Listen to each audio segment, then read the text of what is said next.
pendengar Ria 897, berikut ini kisah yang pertama akan saya bacakan kiriman email dari seorang ibu dan ingin dikenali sebagai Surya.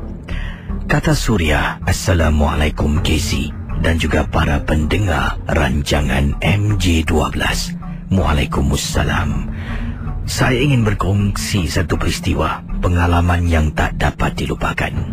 Kisah ini sememangnya berlaku dalam rumah saya. Anak saya bernama Amira bersekolah di luar negeri. Ketika Amira selama 3 tahun berada di Australia untuk melanjutkan pelajarannya di sana, saya dengan suami telah pun berpindah ke rumah yang lain. Bila kami berpindah, anak saya belum lagi bersama kami. Masih lagi berada di universitinya, masih lagi berada di asramanya, masih berada lagi di Australia melanjutkan pelajarannya. Casey nak tahu tak, rumah yang saya dan suami beli, kami tersalah pilih. Rumah yang kami beli sebenarnya adalah rumah jenis bekas. Tuan rumah yang ada menjalankan kerja-kerja bomo. Saya dapat tahu setelah 2 minggu saya duduk dalam rumah tu, kata Puan Surya. Ini apabila saya berjumpa dengan seorang makcik ketika sedang berjalan di kolong blok. Makcik itulah yang menegur saya. Dia senyum, saya senyum balik. Kemudian dia tanya, baru ke sini? Saya kata, baru cik. Dia tanya tinggal tingkat berapa? Saya sebutkan tingkat berapa, unit nombor berapa. Dia terkejut, terperanjat seketika. Kemudian dia tanya, duduk rumah tu tak ada apa-apa ke?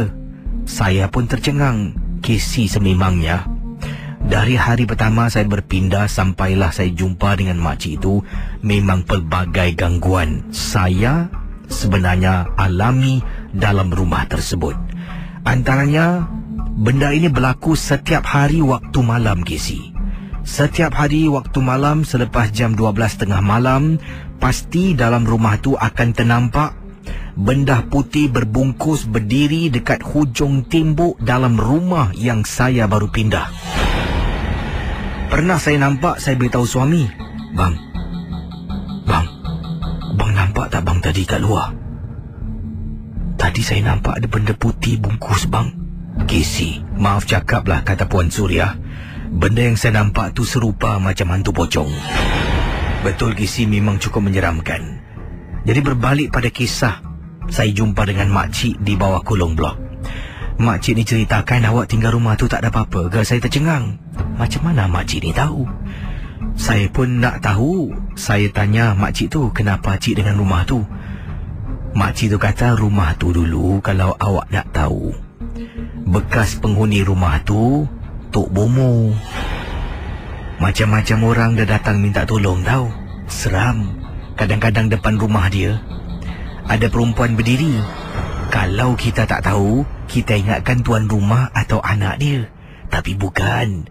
Perempuan berdiri depan rumah tu adalah kakak cantik yang dipelihara oleh Bomo dalam rumah.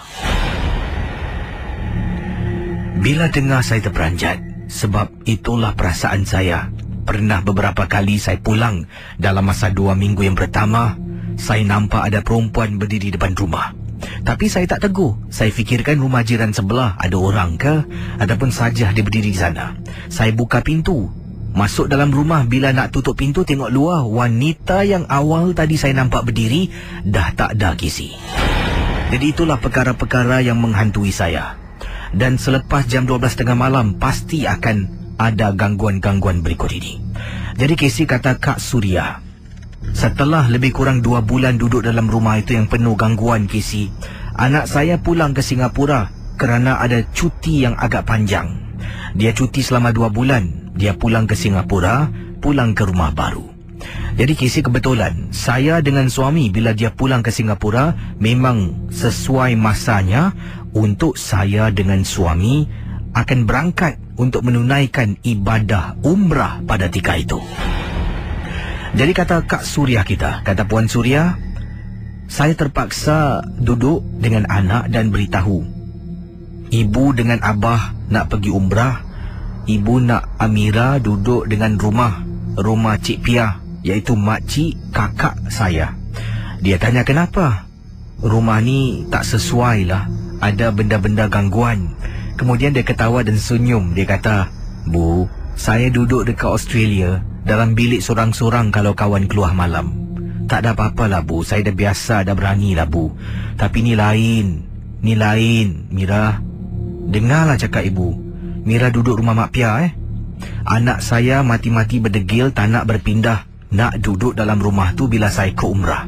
Dia kata satu tak selesa duduk rumah orang. Nak tak nak, saya kata ini nombor Mak Pia, apa-apa telefon. Kalau telefon ibu dah tak ada kat Singapura dengan abah kau, faham? Jadi dia kata tak ada apa-apalah Bu.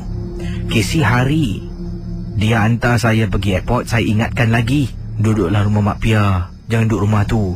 Tak nak juga Kisi. Akhirnya Kisi anak saya pulang ke rumah seorang diri. Kisi nak tahu, 2 hari selepas saya berangkat pergi umrah, anak saya menangis telefon kakak saya, Mak Pia dia lah. Menangis di telefon ketakutan. Nak tahu apa berlaku Kisi?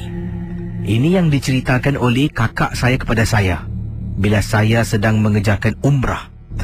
Kakak saya kata anak telefon menangis ketakutan. Dia kata bila dia sedang tidur malam, dia nampak pintu buka tutup. Pintu biliknya seolah-olah dibuat main. Fikirkan angin, dia tutup tingkap. Dia baring. Kemudian dia rasa macam ada benda merangkak dekat atas katil. Bila dia buka mata tengok sebelah kiri, alangkah terperanjatnya ada perempuan baring sekatil dengan Amira Kisi. Anak saya malam tu menangis telefon Mak Pia. Mak Pia datang dengan suami jemput dia dan tidur rumah Mak Pia untuk beberapa minggu sebelum saya pulang ke Singapura. Itulah masalahnya Kisi. Panggil pakar datang untuk halau, dapat halau Kisi, tapi ada juga yang degil, susah nak keluar. Itulah gangguan, kisah yang tak dapat dilupakan. Tolonglah bacakan dari Suria. Terima kasih dan selamat tengah malam Kisi.